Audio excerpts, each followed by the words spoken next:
Welcome, everyone. We are with Senior Statesmen of Virginia, and we are recording today's session as we have for the last 2 years during our Zoom Senior Statesmen of Virginia monthly programs. So glad everyone can join us as participants continue to come in. We'll go ahead and say welcome. And I'm Sue Friedman. I am President of the Senior Statesmen of Virginia Board of Directors for 2022. We have a board of 10 that maintains what I believe very objectively are quite excellent programming. And one of our most favorite, and I think most important programs each year is the May General Assembly update. And I'll say normally this update means the General Assembly has adjourned and is done for the year. But this year, our senator and 2 delegates who schedules allowed them to be with us today aren't quite done, but they still made time for Senior Statesmen of Virginia. So again, welcome everyone as we continue to have all of our attendees join us. And today our Senior Statesmen of Virginia new board member, Ella Jordan, is going to moderate our General Assembly update. So Ella, I will let you take it away. Hi, I would also like to welcome all of our representatives with us. It's great to see you, and I will just start. We don't want to take a whole lot of time with us talking because I know that everybody is here to is on here to listen to what you all have to say, but I'd like to welcome each of you. Delegate Sally Hudson, and Delegate Hudson serves Charlottesville and Albemarle in the Virginia House. As a member of the Health and Finance Committee, she's an active advocate for quality health care and essential funding in Virginia. When she's not serving in Richmond, Sally is an assistant professor at UVA, where she teaches economics and statistics in the School of Public Policy. Welcome, Delegate Hudson. Next, Delegate Matt Ferris. He also serves part of Albemarle, Appomattox, Buckingham, part of Campbell, and part of the Nelson County in the Virginia House. And he is a member of the Public Health and Safety and Vice Chair of Appropriations. So welcome, Delegate Ferris. And finally, Senator Creigh Deeds, who also serves part of Albemarle, Allegheny, Bath, Highland, Nelson, Rockbridge, Buena Vista, Charlottesville, Covington, and Lexington in the Virginia Senate. And he is a member of the Privileges, Finance, Commerce, Rules, and serves as co-chair of Judiciary. So thank you, each and every one of you. And we will begin today with a 2-minute overview from each legislator.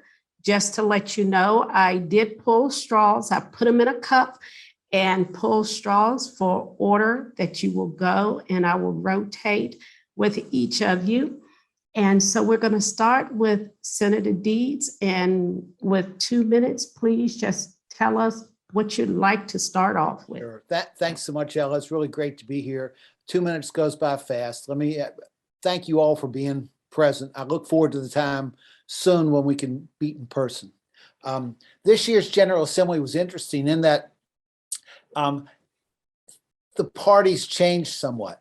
You know, in 2020 and 2021, we had Democratic control of the General Assembly and a Democratic governor. So you saw a lot of Democratic legislation pass and be signed into law, things we'd been working on for a long time in some cases. This year, you had Republicans in control of the House, Democrats in control of the Senate. Everything that passed had to have bipartisan support. You could not ram anything through from either party. So we had to pass things with bipartisan support. And looking at the legislation, there was a lot of important legislation passed, but a lot of it's been reported on. And if there are questions about any of those bills, I'll be glad to answer anything I can. I want to spend most of my time talking about the budget. The budget is the most important thing we do. This year, there are 2 pieces of good news. the bad news first. The bad news is we don't have a budget yet. We don't have agreement between the Democratically controlled Senate and the Republican controlled House yet. There are two pieces of good news, though. One is that we have a surplus, so to speak, because we've underfunded a lot of services for a lot of time. You know, there's no reason for the 10th richest state in the country to have the 39th highest teacher pay in the country. If we want the best out of things, if we want the best mental health system and healthcare system, we have to invest in those things. And so we in the Senate chose to invest. The House did a good job investing, but I guess one of the reasons we didn't come to an agreement has to do with the other good news. The other good news is that in this time of plenty, the Virginia taxpayers will get a tax cut of sorts. The Senate passed about $2.6 billion in cuts. The House budget includes $5.5 billion in cuts. And that's the difference. That's the rub. Now, in a normal situation, the two sides would go into a room, work out the differences, and I think the differences can be worked out, and they'd come out and produce a compromised budget. In this situation, the governor, to a large extent, is controlling the House's position. And Matt Ferris, you can talk about this because you're right in the thick of things. The governor's controlling the House position, not allowing compromise to occur. And so here we are, really an unprecedented situation. We could come around till next month and still not have a budget.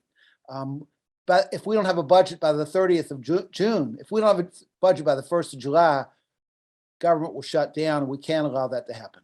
Too many people are counting on us. Thank you. Thank you. So Delegate Ferris. Thanks so much for having me. It's good to be on with two of my good friends from the General Assembly. My screen is showing me as Sue Friedman, and so I don't want anybody to get confused, but she certainly has a prettier face than mine, but I guess you can see me and it won't get me confused. But anyhow, I think we had a very good General Assembly.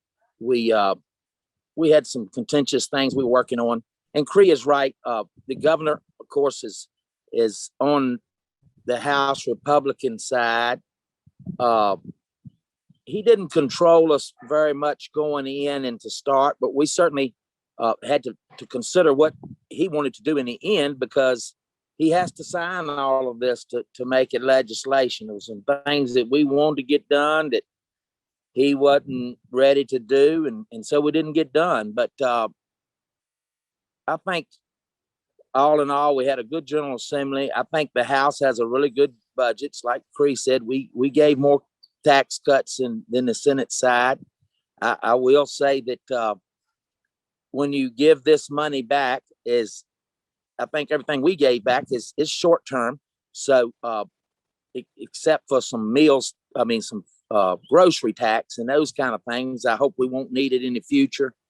We are in an exceptional, the economy is unreal, and I'm sure that my fellow delegate may have more insight on some of this, because this is what she does, is study economy and statistics, and be interested to see if she has any idea how long she thinks this economy will last like it is now.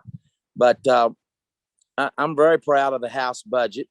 I think we did a good job as a whole. I think we still could spend some more money in mental health ways that I know is important to Cree and myself both. It's frustrating with COVID like it is, and the mental health system like it's been. When we were there in January, we got a report, which we were halfway through our last fiscal year, and a lot of those slots had not been filled in the mental health department because they were reevaluating people. And Cree knows as well as I do, and most people, that we're just not providing enough mental health for these families in need, and to have them studying them, and they're laying there paid for, the money's in the bank, and not getting these families the assistance they need. That was a hard pill for me to swallow, and it's something that I'd love for us to get a budget finished so we could maybe dig into some of this other stuff, Cree, that's going on and say, hey, here's how much money we've given y'all. Now, what are you going to do with it? And learn some more about what we need to do in that genre. But I look forward to today's meeting and discussion, and I'll just turn it over to Sally. Well, thank you so much. I'm happy to pick things up there. Maybe I'll stay on the budget line because that's where we've started. I think it is true that the coffers are fuller than people expected in Richmond, as Delegate Ferris said, because as you know, the price of a lot of things has been going up, gas and groceries, and that's where a lot of the revenue comes from for the state government. And so that means the state government in turn has more money than usual. But of course, all the stuff that the state buys also costs more than it used to. And so we can't really count on that and pass it all the way back to consumers because we're still buying roads and bridges and building schools. And none of those construction costs have gotten any cheaper for the state. So in some ways, I think a lot of the conversation about the surplus is a little bit overblown, especially when we measure it by the depth of our needs. We talked, for example, about mental health. I know both the senator and Delegate Ferris did. And I think it's important to put in context just how far behind we are in funding some of those core public services. It's been 10 years now since the U.S. Department of Justice found that Virginia was violating the American with Disabilities Act for failing to provide appropriate services for Virginians with intellectual and developmental disabilities. And we're 10 years later, and there are still 13,000 Virginians on that waiting list, like Delegate Ferris said. So I have a hard time calling it a surplus when we've got 13,000 people waiting for those essential services. And we know they're not alone. We know it's been 20 years that Virginia has been talking about and studying what it would take to get adequate staffing in our nursing homes. And we tried to pass again this year some mandatory staffing standards for nursing homes, but couldn't get that done because folks said there wasn't enough money to go around. So, I think it's really difficult for us to talk about having a surplus and being able to cut more on public services when we still have a long way to go there. I think the same is true for education, which is the second biggest slice of the state budget. As Senator Deeds said, we've got a long way to go when it comes to paying the educators and the staff who make our schools go. We also have a really long way to go when it comes to school construction. The statewide School Construction Commission estimates we've got about $25 billion in upgrades to make just to get all of our schools up to snuff. I know here in Charlottesville, we've got a major renovation to Buford Middle School that we're trying to make happen. And so when somebody says we've got a $12 or $13 billion surplus in Richmond, I think, okay, but we're twice that much behind on school construction. So really, we got a long way to go. So I think that it's good that when the state's a little bit flush with cash, that we make sure some of that goes back to voters, that's for sure. But I think we also have to keep our eye on the ball for a lot of these long services. As Senator Deeds so often says, government is not designed to turn a profit. Its job is to provide services. And I think we owe Virginians a little better than we're doing right now. Thank you so much. In addition, I do have several questions that I will start off with and ask that our attendees please put in the chat any questions or comments that you may have, and we will present them to our legislators. So to continue on with the budget question, what are some of your main priorities, and what do you think is going to take to bring the budget forward, to bring forward a budget? And I will start with Delegate Ferris, and you have 2 minutes.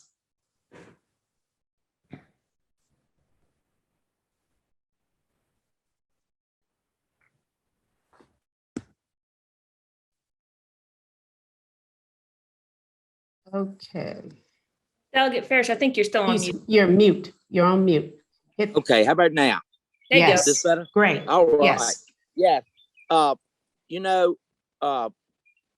As far as I understand that on the budget that the Senate, we're waiting on the Senate to give us another proposal.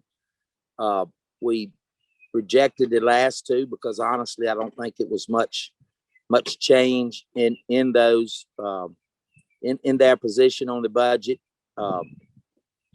So right now, I think that we're waiting on the Senate to tell us what what they will do and won't do as far as the budget is concerned.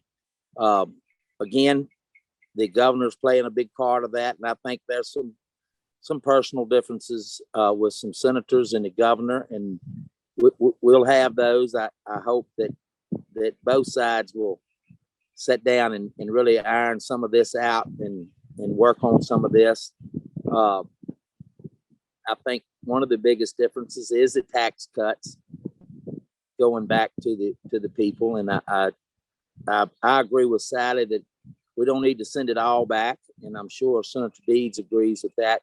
On the school funding part that Sally was talking about, the state really never has got involved in the construction part because we don't own the schools. The localities own the schools, but this budget from the House does have some avenues to get some money for some funding for some schools, and I hope they'll leave that in the budget. Thank you.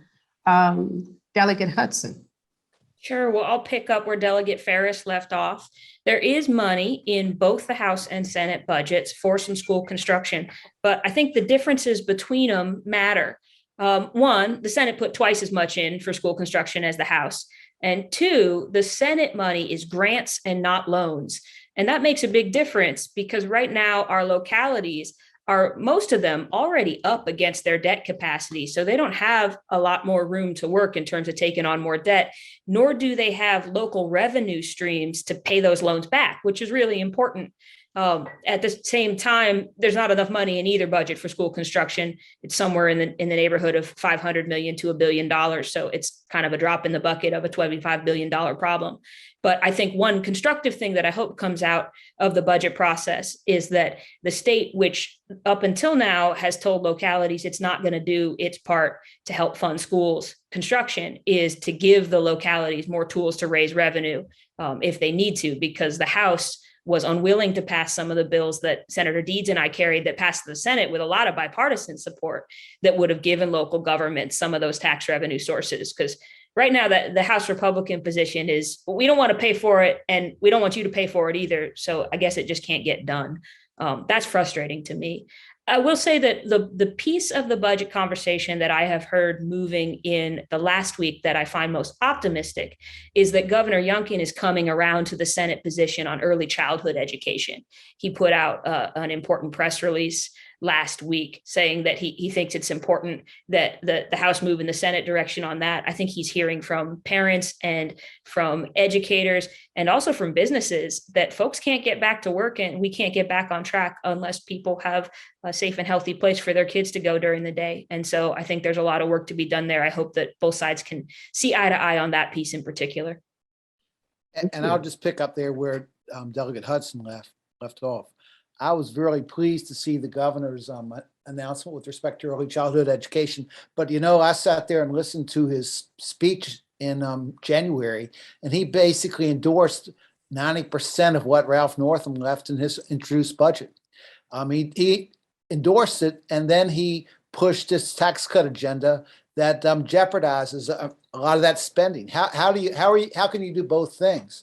What we tried to do in the Senate was balance the surplus, the so-called surplus, with reasonable tax cuts and also make major investments in areas of need that have been underfunded. And just a few priorities that I've got with respect to mental health. It's important for me that we finally advance the final parts of STEP Virginia, which is a radical remake of the services provided by community service boards. The House does that too, in all fairness, but they do half of that money with one-time ARPA funding that won't be, there's not going to be another round of ARPA funding.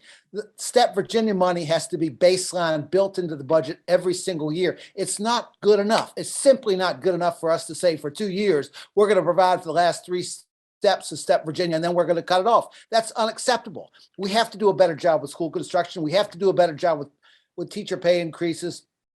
The problem is the governor the governor is used to taking over corporations. He doesn't realize that he hadn't done that here. He doesn't own the Commonwealth of Virginia. He does not own the state government. He cannot tell us what to do. His role is now to let the House and the Senate negotiators negotiate a compromise. Then he can offer amendments, or he can veto the budget. And we fully expect that that's a possibility with him. That would be unprecedented as well. But we just want to get a budget done, and we want to get it done as soon as possible so we can move on with we can't leave agencies and people that need services hanging in the balance. And that's what will happen if we don't get a budget done. So all three of you have actually commented on this next question that we have from one of our attendees, Nancy Coney.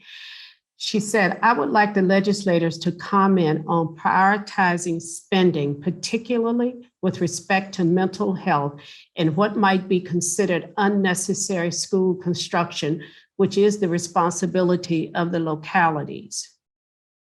And Delegate Hudson? Sure.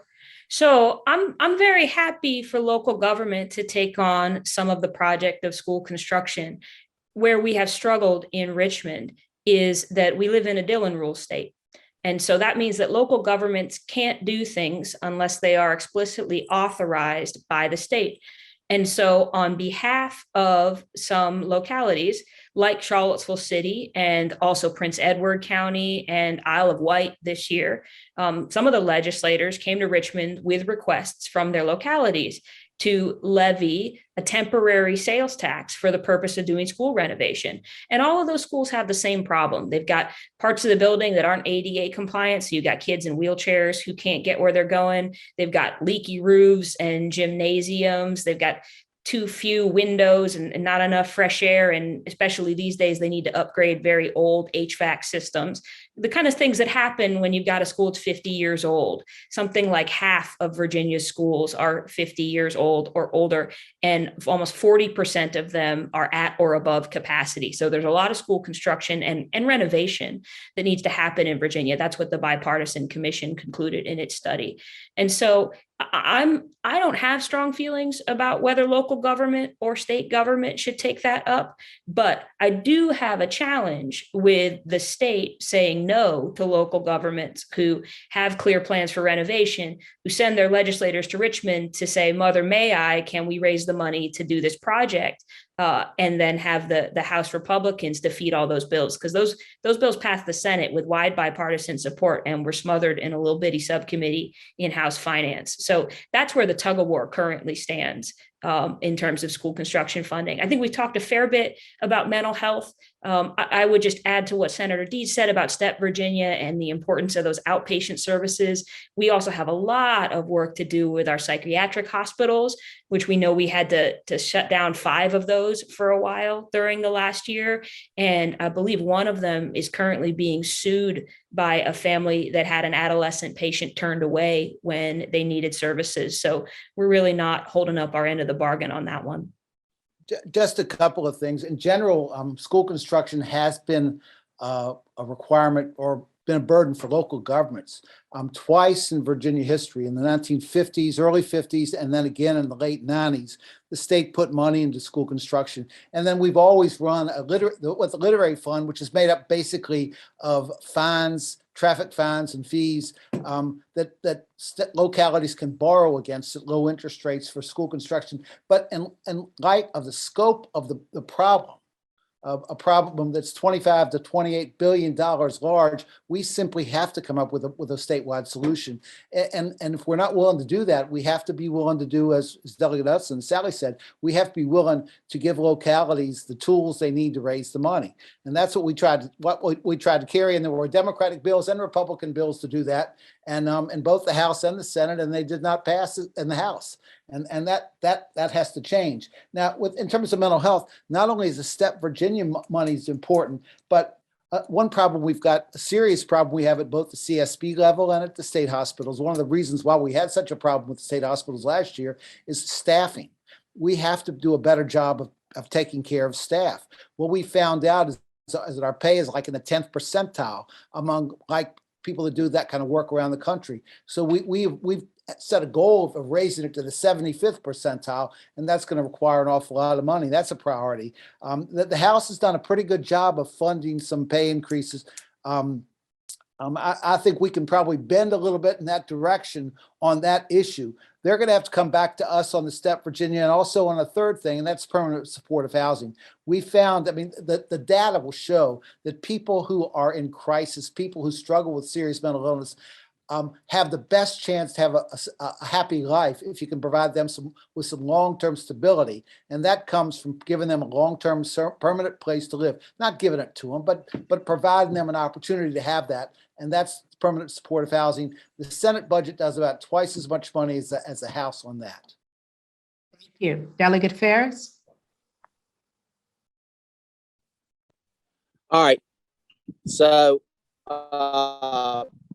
you know, I thank Sally for saying that the school funding, allowing taxes for school funding was that was taken care of in another committee that I'm not aware of. And when I say taken care of, I don't know why. I'll be honest. I was the chairman of the Appropriations, Health and Human Services Committee, and Cree, I'll be honest with you. I don't think that the services that we've been given are good enough by far. And I think throwing money at it is not the total answer. Yes, we're going to have to spend a lot more money than we're spending, but I think we need to dig in to find out really what some root problems are with our state hospitals closing down. And hey, I get it. It's tough. It's tough work. And in my district, and that's who we're leaving this mental health to when we're not getting them in these state hospitals and not doing what we should be doing, getting them the help we need. So I hear it on all ends, and it's something I look forward to working with you and others between now and next year to really dig into some of these root issues we have in the state with the budget. You know, my seatmate James Edmonds and it carried legislation, and we have allowed some counties to have a special tax for school construction, and then to stop it now, I don't have a good answer for that. And I know I should support my House Republican committee that made that decision, but I don't know why they made that decision. So I'm going to leave my judgment out in the open right now, because again, it is certainly my thoughts to let the localities be able to vote and decide if that's how they want to take care of their school funding. I know that raising property taxes is something I'm not in favor of.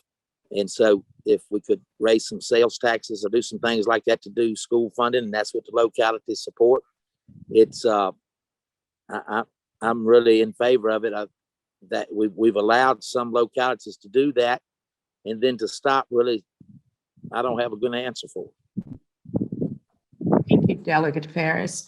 And before moving on to another topic, the final a budget issue is, if a budget is not passed by June 30th, what impact will this have on Virginians? And I'll start with Senator Deeds. The answer is that nobody really knows. We've never been in this situation before. In 2001, when Governor Gilmore was feuding with a Republican-controlled Senate, the Republicans had complete control of government that year. The Senate did not pass a budget and kept the General Assembly in session all year to prevent Governor Gilmore from filling some vacancies. But without passing a budget, that was the second year of the biennium. So you just fell back on the first year, and you left the governor carte blanche to make budget cuts to make sure that we keep a balanced budget. But the danger is we are at the end of the fiscal year. We are at the end of the biennium. So if we don't have a budget July 1, theoretically, government could shut down. We simply cannot allow that to happen. We have to find the compromises necessary to protect the services and the people that need jobs, number one, and the people that need services that those jobs provide. There's too much at risk for us to even think about a government shutdown in Virginia. Delegate Ferris? You know, Bree and I both represent several local governments, several sheriff departments, several school boards, and it's this budget is as far as their planning and budgeting for the future. And I really hope that we'll come to some conclusion in the next couple of weeks of where we can get to this and how we can get to the end of this. I'm sure that the House members, the governor and senators are getting some pressure from all of these people to get it done. I know I am getting a lot of questions from my local sheriff's departments, school boards, about what we're going to do. And this is uncharted water, and I hope that we can get somewhere on this real soon. Thank you. Delegate Hudson? Yeah, I think the only thing that I would add is that there's a lot about this administration that's sort of unprecedented when it comes to how they run the shop. I mean, we all knew that this governor didn't have any experience with government, but he has hired an awful lot of people who don't either. It's sort of remarkable how many senior posts he has tried to fill with people who don't just not know government. They don't know Virginia. They were hired off of Wall Street or from other states. And so the administration has been pretty slow to staff up and sort of find its feet. I know our finance secretary, whose job it is to figure out how to make the ends meet and balance the books, was coming fresh off of a career in banking and has sort of taken a while to figure out what exactly it is that he's up against now. So I think that's part of it. I also think this administration has just shown that it's a little less willing to pick up the phone and have a conversation. I mean, we all found out about bills that were vetoed in the veto session last week in the press when it hit the papers. You know, in the past, the governor or the administration would give you a call and say, hey, let's talk about your bill. Let's see if we can amend things. You know, we found out which day we were coming back for session when the governor put out a TV ad. And so he's doing a lot of things different. Different isn't always bad, but there are some basic expectations about how you get work done in government that I think would be worth leaning on again as we try to bring this around in the home stretch. Thank you. Thank you. So the next question is, what is your understanding of constitutional authority for executive orders? And I'll start with Delegate Ferris. Well, it's sad to say that I'm just going to say we were talking about the budget just now. I sure hope that some of us and not be disagreeable all the time, just learn to disagree and go along with this. You know, we would hope that there was enough respect for our governor and the leadership in Virginia to allow them to make some decisions based on what they know, and they certainly have the opportunity to be privy to more things than the average citizens and even legislatures. And so I don't want to go too far and to say that they should have to ask us for everything that they do. I hope that we'll continue to give the governor's office some respect and allow them to make some decisions on things that they know. We've come through uncharted times, and we've come through, we've had to make some decisions. Our past governors had to make some decisions that nobody's had to make before. Do I agree with all of them? No. Would I have done it different in the very beginning? Yes, but I reserve a right to be smarter tomorrow than I am today. And I think that again, I have a lot of respect for the governor's office and I hope as a state that we don't go through what we've been through the last 2 years. I'll just say that's probably the way I feel about it. Thank you. Delegate Hudson? Sure, I might offer sort of a big picture perspective to start, which is that Virginia has a really powerful executive and a relatively weak legislature. We are the first legislature to gavel in and the first one to gavel out every year. And so somebody else has to do the governing year round because your local representative is not in Richmond.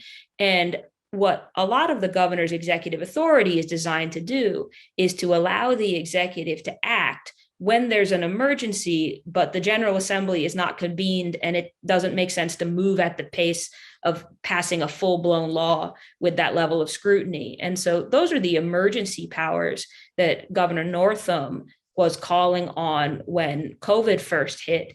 And there are all sorts of regulations around what exactly the governor can do in a case of emergency management. And I can see the Q&A where questions from the audience are coming in, but I don't see a chat where I can drop a link. Otherwise, I would be dropping to you just a quick link to the Code of Virginia that outlines for you the kind of stuff that the governor can do in the event of an emergency. And it's exactly the things that we experienced. It's about loosening regulations on how we get supplies out to people in need and how we staff up when we've got hospitals and schools and everybody else operating in unusual circumstances.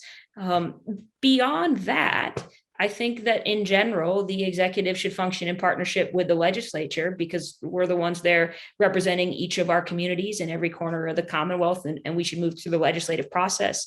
It's been a little bit frustrating to see this governor issue executive orders, especially on day one, that conflicted with state law and not allow that process to proceed. And at the same time, confusing a lot of Virginians as if executive orders could trump law. And that's just not true. As long as there is a prevailing law in Virginia that states what is the current policy of the Commonwealth, the executive order doesn't undo that. The executive orders are designed to operate when the state law is silent and we're in a time of emergency and we have to come up with new rules on the fly. And so I think it's important that we understand the executive's emergency powers inside of that bigger hierarchy and that as much as we can respect the legislative process. Ella, I apologize. I'm in my office in Richmond and somebody was bringing something in the door.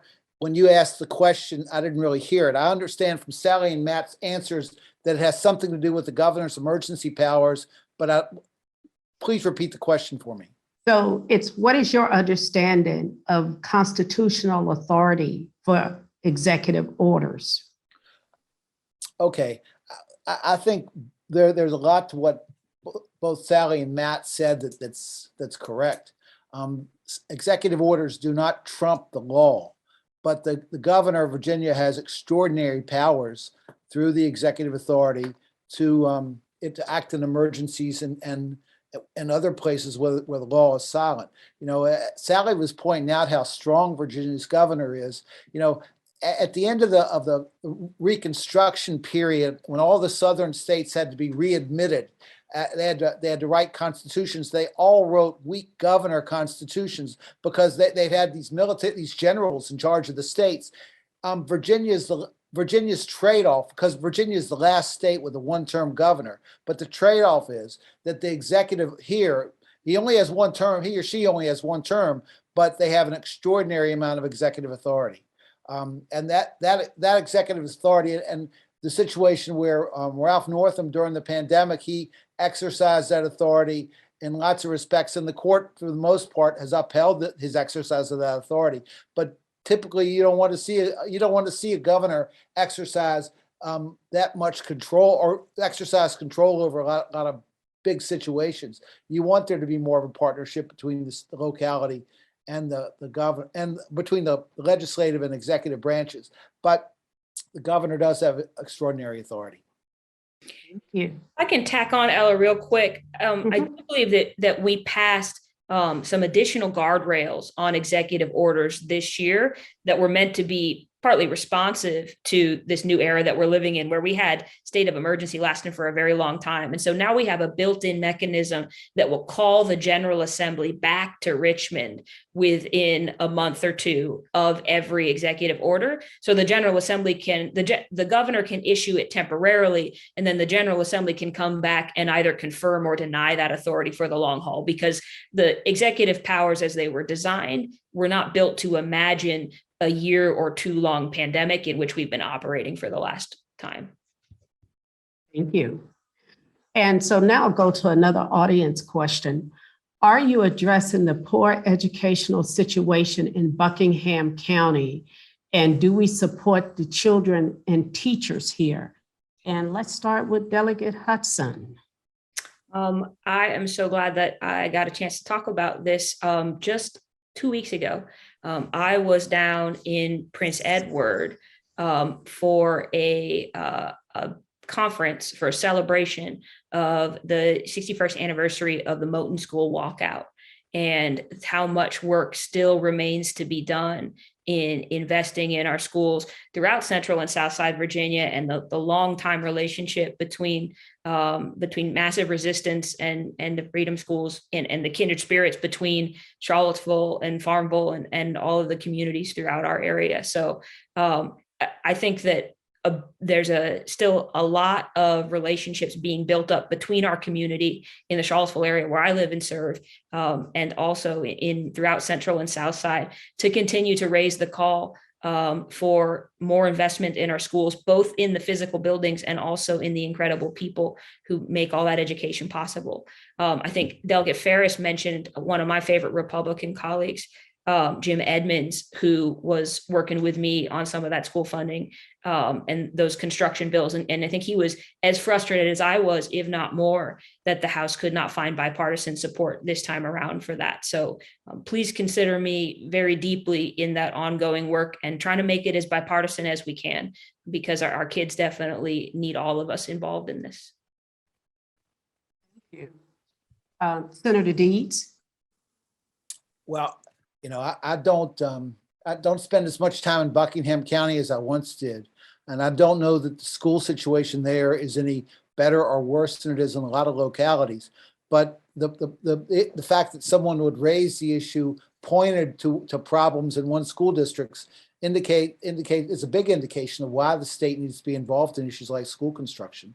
There are some localities that just can't raise the money, even if we gave them the right to have a sales tax dedicated to education. They just don't have the retail base to support raising a significant amount of money to do the school construction or make the investment in education that has to be made. That's why the state has to be involved.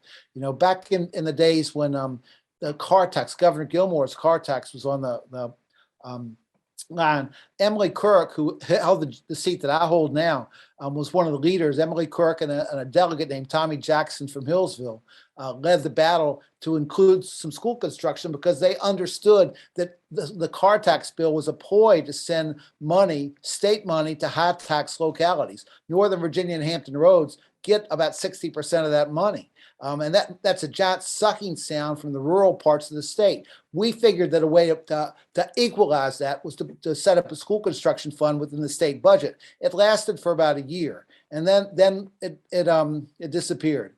But we held out for that for a long time. I think that whether a child goes to school in Buckingham County or Bath County or the city of Charlottesville, we've got to, each one of us, be invested in making sure they have the best experience possible and they're able to go to the workforce or the next level of education fully qualified. We have to make a commitment to have the best educational system in the country or in the world. Thank you. Delegate Ferris. Well, this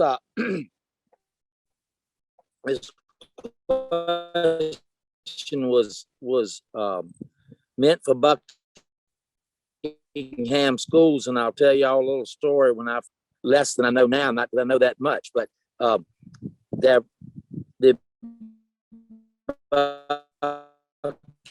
Buckingham School Board decided to close the elementary schools down there. Were several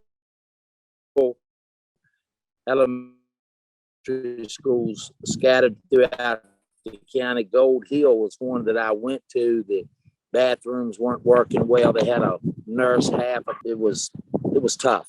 And I got there, and the moms, I went to visit, and the moms were picketing, had signs out, "Don't make my kid do this." And I really felt for them. They had built a new central school, the elementary school, the middle school's on one side, really nice facilities that they can share, with dining being so much better than it was in the other facilities.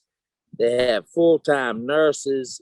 They're just able to get the kids the help that they need a lot better than they were when they were scattered out through, I think it was 4 elementary schools in the county. Buckingham is a small county as far as the number of citizens, and in Cree hit the nail right on the head. It does not have a lot of ability to raise money because there's just not a lot of retail happening in Buckingham County. It's close enough to Charlottesville and Richmond that people travel there to do a lot of their shopping, and there's a few small hardware stores, convenience stores and a supermarket, but there's just not a lot of tax base that can be raised to increase the school funding. Now, they did a great job there with the new building, and they're trying hard. I asked the past superintendent, what could I do on a state level to help him? And he told me that they need a truancy office, that there were so many children that were not coming to school. And this is before the pandemic, mind you. So I know it's not any better. I've met with the school board members down there, really a great, caring bunch of individuals. They're just facing so many struggles that we see in poor rural counties statewide. And again, it's tough. The teachers are hardworking, local. A lot of them came back there to teach school, and it's tough in Buckingham County, in a lot of rural counties, because the funding is just not there. It's just not available, and it goes back some to the fact that a lot of these kids are displaced in settings, family settings that are not ideal, and it's a big struggle there. The new superintendent is doing a good job. She's trying hard, but it is a struggle, and this pandemic has certainly not made it any better. Thank you. In that line also, what is your position on the tip line on divisive issues? And we'll start with Senator Deeds. I don't think that the tip line was a well thought out. Politically, it may have been a popular thing to do, but it was not a well thought out, policy driven device. It was a device that was basically inspired people to tell on their coworkers, and telling them for what? It just didn't make sense, and it doesn't make sense. Thank you. Delegate Ferris.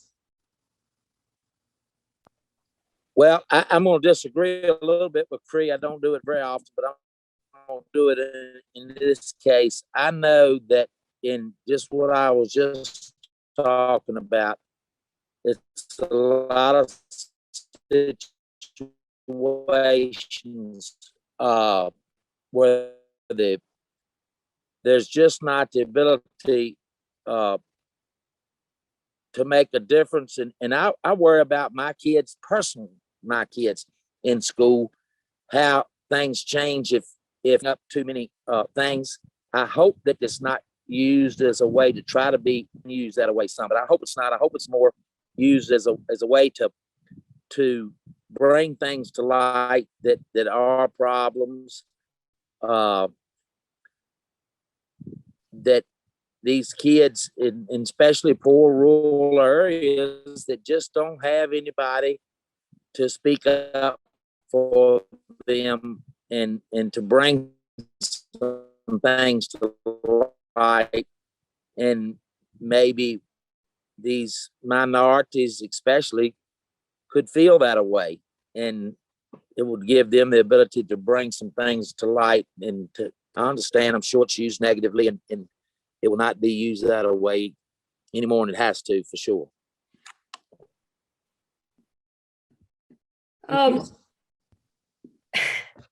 I'll be stronger than Senator Deeds.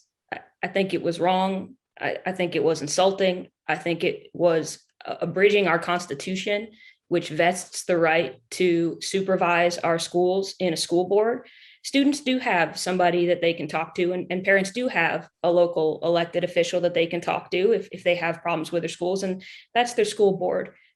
We don't have tip lines to call the governor about everything. And I think while I appreciate Delegate Ferris wanting to be concerned about minority students perhaps in his district, I do think it's important that there's not a single member of the Black Caucus who supported the bill. And I really do trust them to speak up on behalf of the children in their families and their communities. I would also add that I think it's deeply hypocritical of the governor, because the very first bill that he vetoed this year was a bill, very small little bill requested from Arlington County, that would have eased some of their procedures for managing law enforcement when there's a disciplinary complaint. And I pulled up his quotation because I remembered it. It bothered me so much when it first came out. He said, "The best way to ensure that any bad actors within law enforcement are held accountable is to stand up for law enforcement, not tear them down or subject them to politically motivated inquiries." That's what he said when people had questions about how do we do meaningful oversight in law enforcement. And so I think that if the governor had half as much respect for educators as he does for law enforcement, he wouldn't do that to either of them. So I found the governor's action deeply troubling, and a sign of his continued effort to hijack public policy for political ends. So we've had an attendee to ask the question, well, actually to make the statement saying the tip line is disgraceful. How can it be stopped? Delegate Ferris, would you like to respond to that? I suppose some type of legislation could stop that. Again, I will say, I want to comment on what Sally said, that I know there are still some bad policemen. There always have been, and hopefully they won't always be, but there'll certainly always be some better than others. I'm not apprised to what Arlington goes through. The localities I represent are all minimal size police departments that I feel like that there's a decent handle on who the bad actors are, and they get taken care of in most cases pretty quickly. But I suppose some legislation could do away with the tip line, and that again, that's falls back into the governor's authority, and what his authority is and what it isn't. And I don't know there's anything in code that speaks to that right now. Delegate Hudson? I think practically speaking, they're not using it for anything. It's not staffed. There's an inbox. The tip line is practically an inbox, and it's flooded. I think it was mostly for the campaign talking point for him, and not actually about trying to work their way through all of those messages. But of course, it had the desired chilling effect, which is to make teachers more nervous about being in the classroom and broaching sensitive topics, which was the point.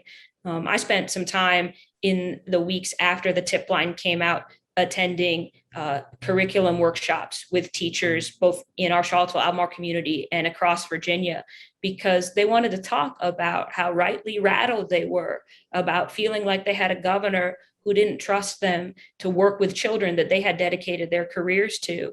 And they wanted to talk with state officials about what was really going on. And, you know, I worry most, I don't worry as much about Charlottesville and Albemarle because we have so many rich resources that are supporting our schools in trying to teach a really deep and broad and honest history of the Jefferson School African American Heritage Center. We have so many wonderful faculty at UVA. They're doing all sorts of coaching and teaching and support with teachers.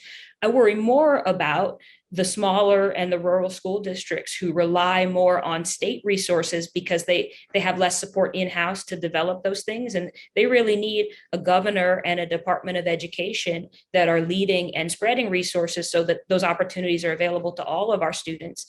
So the combination of the tip line and what he's been done to strip down those state resources, I think is really going to deny a lot of Virginia children the education they deserve. Senator Deeds? Yeah, I don't disagree with anything Sally said. And what Matt said to a large extent is true as well. You know, we just had a question about the executive authority of the governor, and the Virginia's governor has pretty much broad authority. There are two ways to stop the tip line. To the extent that it needs to be stopped. I mean, right now, as Sally said, it's basically ineffectual, and it was just political in its making. But the two ways are to get legislation passed or somebody to file suit and say that the governor didn't have the authority to do it in the first place. And who knows, you might find a judge that agrees with that. I think the governor probably has the authority. So I think it would take legislation to effectively eliminate the tip line. Thank you. So I have one more question before I ask each one to wrap up.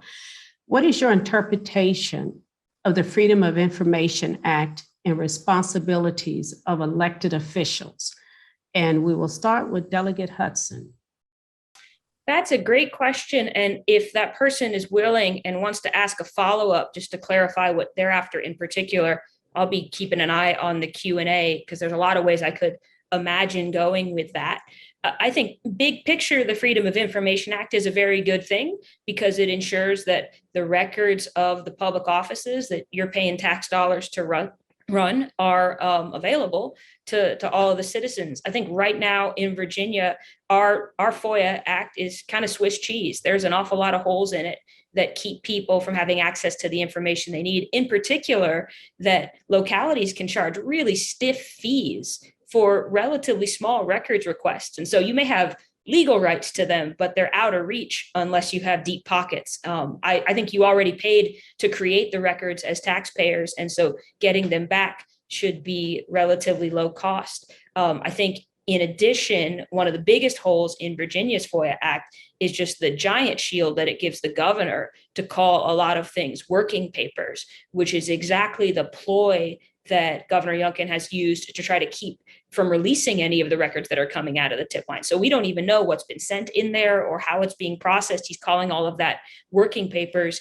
And that's been a bipartisan problem. Let me be very clear. That's nothing unusual about Governor Youngkin.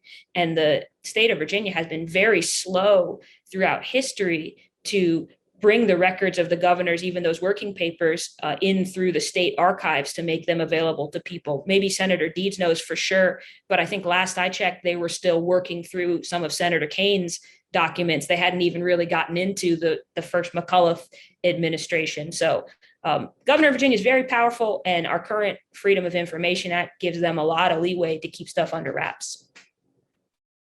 Senator Deeds? You know, I would go even a step further. You know, Virginia government belongs to the people. You know, I go back to this quote from Profiles in Courage. It's on the wall, JFK Library in Massachusetts. We the people are the boss, and we get the kind of political leadership that we, be it good or bad, that we demand and deserve. Government belongs to people, and we have to each take ownership of it. You know, as a lawyer, when somebody comes to see me, that the communication is confidential, and my files are confidential. But too often we think that as in government, all of that work is confidential too. Well, it's not confidential. It belongs to the people of the Commonwealth. You know, we've had bills, I voted against them, to basically protect a whole lot of the communications between constituents and legislators even. And I voted against it because I think you ought to know what I spend my time on. But other people have thought the contrary, thought that should be confidential. Just as a lawyer's communication with a client is confidential, my communication with a constituent should be confidential too. I just disagree. I think that the more sunshine, the better, when it comes to how government works and who it works for, what it works on. The people ought to be involved. So I would think, I would favor closing up a lot of the Swiss cheese. I would maybe make it more of a whole and less cheese. You know, I think we should make government more transparent. I don't think there's any harm to be caused by doing that, by allowing more light in. You, Senator Deeds, and Delegate Ferris. Well, this is a double-edged sword. I know that that I have worked on things with trying to get some economic growth and get some businesses to relocate for 4 and 5 years. So the time, I understand some things are time sensitive, some things aren't. There certainly is some problems with our FOIA law, but I also understand why they're there, because people could FOIA conversations that have been had that would still be part of negotiations and still be things that are in the works. And so it's a double-edged sword, but I'm certainly in favor of an open government, and for things to take as long as Sally was talking about is definitely way too long for those type things to get out in the open, for us to see how government was carried about and what transpired. But I do understand some privacy issues and some things that you know, and people really and truly agree. I'm not a lawyer. Sometimes I wish that I was, because people call me and they tell me things. My predecessors have, you know, most of us predecessors has been lawyers in a lot of these seats, and they think we can do a lot of great things for them that we can't, and they tell us things that sometimes I wish they wouldn't tell us. So it's a double-edged sword, but I hope in the end that everything would be transparent, and I operate on the thoughts and the model that this is public knowledge, and it should be public knowledge, and that's something certainly working on a budget that I keep in mind, that how things even may look, if they're not that way, how they may look, things that we do in the budget and where we spend money. And I think Delegate Ferris said something really important that I think is still a growing edge of how we think about FOIA. I think residents have all the right in the world to know what the three of us write and what we say. I think we also need ways for other people who are just private citizens to know whether they're creating a public record. And that's the place where I get a little nervous, which is exactly what Senator Deeds described and what Delegate Ferris said, which is I think sometimes people aren't aware that when they write into a government agency, suddenly they have created a public record, and they may have been operating under the assumption that they were saying something private to someone who was trying to take care of them. They don't realize they don't have like attorney-client privilege.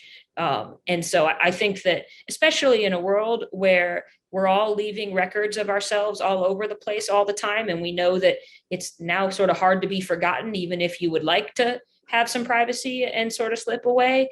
That's, I think, an avenue for future work on FOIA, is in the same way that we have Miranda rights before someone tells a police officer something and they know that they're saying something that matters. I think we need a better way of making sure that citizens understand when they're creating a paper trail to someone who is not in a position to keep their words in confidence. Thank you. And thank you all so much. And so to wrap up, I'd like to ask each of you to talk a little bit for 2 minutes about your future General Assembly issues. And let's start with Senator Deeds. Sure. Thanks so much, Ella, and thank you for moderating. I want to thank Sally and Matt.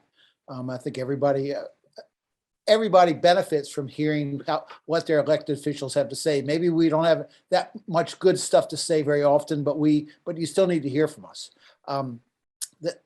one of my rules in doing this work has always been that take the work very seriously, take myself a lot less seriously. There were good people that did this work before me. There will be good people to do this work after me. It's an incredible honor to get to do this work for a while. My focus remains pretty much the same as it's been for a long time, and that's to build out the best mental health services I can throughout the Commonwealth of Virginia, so that people in trouble, people who have need of services wherever they are, no matter what their resource level, can get those services. And I think in doing that, we can build the best public mental health system in the country. But we've got a lot of other things to do. We need to make sure that children in every part of the Commonwealth can thrive in their educational environment. And that means they have to be healthy. But that also means we have to invest in the best school system we can. That's also a post-secondary. That's K through 12 plus secondary education, or plus higher education. We've got an awful lot to do. And as my friends said, we've got a lot to do this year, but I'm hoping we can get past that and begin to work on the years to come. Thank you so much for being here. And I've really had a lot of fun talking to you. Thank you. Delegate Ferris. Cree and I disagree so much more. I mean, we agree so much more than we disagree. And I'd have to say that mental health and education definitely are right at the top of my list of things that I want to be able to work on.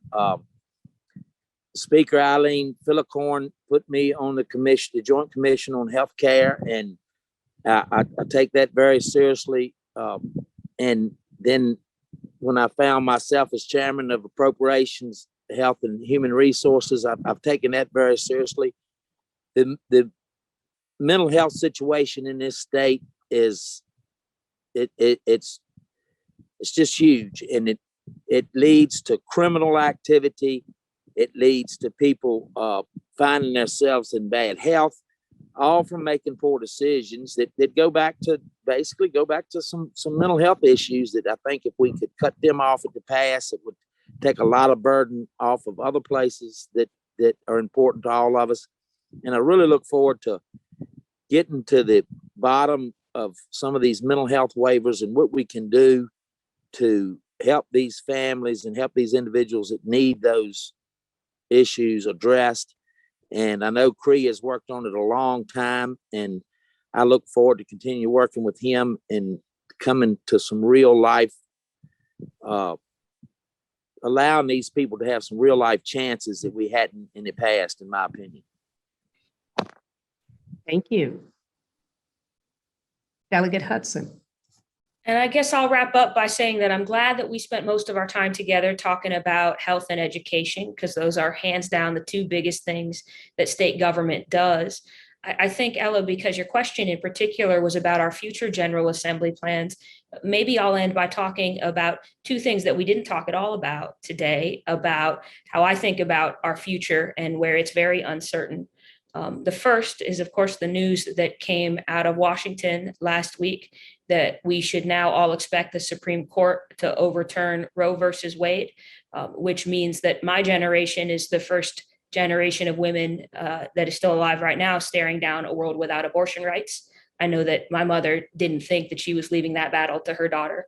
But here in Virginia, we know also that we are still a safe haven for abortion, and that abortion is legal in Virginia no matter what happens with the Supreme Court. And that is something that I will continue to work on in the days ahead. It will be very difficult to make proactive progress on reproductive health care under the current political climate. But the backstop that we have for those rights is solid here in Virginia for now. And there are going to be a lot of people who are counting on us to remain that safe haven, a lot of patients who will seek care in Virginia, because we know that a lot of other states across the South will repeal their abortion rights as soon as the Supreme Court acts. The other piece, of course, that in my mind, we can't ever leave a conversation without talking about, if we're talking about the future, is our climate crisis, because that is another piece of work that has ground to a halt in Virginia. We made so much good progress in the last 2 years on clean energy investment and in protecting our forests and our waterways and all of the wonderful natural resources that make Virginia such a great place to live. It has been hard to make progress on that in the General Assembly. We didn't talk a lot about it this year because we didn't make a lot of progress in Richmond under our current divided government. And so if you ask anybody my age to talk about our future, we can't not talk about climate change. And I hope that we can get back to a place where we're talking about that, because I know that all three of the legislators on this call care deeply about being stewards of the land and in passing on this beautiful place to future generations. But I would like to thank each and every one of you for all of your work and for joining us today. I know that you have a job in front of you. And so we all appreciate what you do and all that you plan to do. Sue, any further comments? Of course, I want to thank Ella for being a great moderator as an SSV board member, and Senator D, Delegates Ferris and Hudson. Applause for you and your service, your continued service, even this year. And in closing, Senior Statesman of Virginia, again, counts this as one of our most important programs for the year, because we focus on issues and we focus on government and what government does and what we can do to support government. So it's critically important that we have these sessions. And in my closing, our June meeting is climate change local level. We will have the city, the county, the university, and the Community Climate Collaborative as a 4-person panel. And we will be dipping our toe back into in-person. So it will be June 8th at 1:30, and we will be at a new location, Westminster Canterbury of the Blue Ridge, their beautiful rotunda room. Watch for many more details. And if you're not a Senior Statesman of Virginia member, I ask this question every month: why not? It's only $20 for a household membership, and it is a great way to keep apprised of the issues that are important to seniors, but also to families and to everyone who lives in this area. So in closing, thank you, Ella. Thank you, our elected officials, and go enjoy the rest of what is finally a beautiful spring day. Thank you, everyone. Thanks, everyone. Thank you, Ella. Thank you. Bye-bye. Bye.